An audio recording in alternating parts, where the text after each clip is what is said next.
ये रिश्ता क्या कहलाता है कि आज के एपिसोड में कावेरी विद्या को ढूंढती है, लेकिन रोहित उससे बचने की कोशिश करता है। कावेरी विद्या और अरमान को साथ देखकर भड़क जाती है। माधव उसे समझाने की कोशिश करता है कि अरमान को विद्या से मिलने देना चाहिए, लेकिन कावेरी कहती है कि झुकना अरमान को पड़ेगा, विद्या को नहीं। वह अरमान को स्वार्थी कहती है।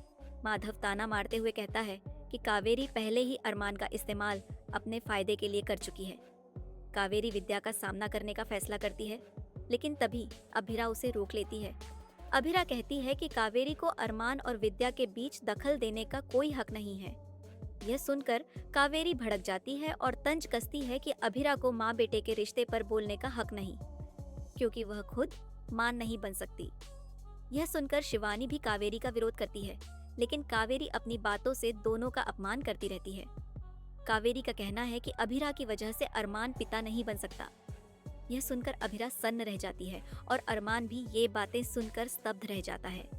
अरमान गुस्से में कावेरी का सामना करता है और उसे कहता है कि उसे अभिरा की इज्जत करनी चाहिए, लेकिन कावेरी ताना मारते हुए कहती है कि अगर अरमान इसे अपना परिवार कहता है तो उसका बच्चा कहाँ है।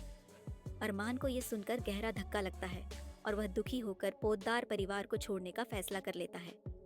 वहीं विद्या खुलकर अभिरा का समर्थन करती है और कहती है कि अभिरा गलत नहीं है, बल्कि कावेरी की वजह से परिवार टूट रहा है। माधव कहता है कि विद्या को पहले ही कावेरी के खिलाफ आवाज उठानी चाहिए थी, लेकिन अब बहुत देर हो चुकी है। अरमान कावेरी की बातों को लेकर बेहद गुस्से में होता है और खुद को चोट पहुंचाने लगता है। शिवानी उसे समझाती है और दोनों फैसला करते हैं कि वे अब अभिरा की ताकत बनेंगे, न कि उसकी कमजोरी। अभिरा पूरी तरह टूट चुकी होती है, लेकिन अरमान और शिवानी उसे संभालने की कोशिश करते हैं। इस बीच मनीष, मनीषा, आर्यन, कृष्ण, अभिर, कियारा और स्वर्णा मिलकर अरमान और अभिरा के लिए एक खास प्लान बनाते हैं ताकि अभिरा को इस दुख से बाहर निकाला जा सके। परिवार साथ मिलकर खाना बनाने और सफाई करने का फैसला करता है। दूसरी तरफ दक्ष रोने लगता है और रूही उसे चुप कराने की कोशिश करती है। अभिरा कहती है कि दक्ष को गर्मी लग रही होगी, इसलिए वह रो रहा है। रूही अभिरा की समझदारी की तारीफ करती है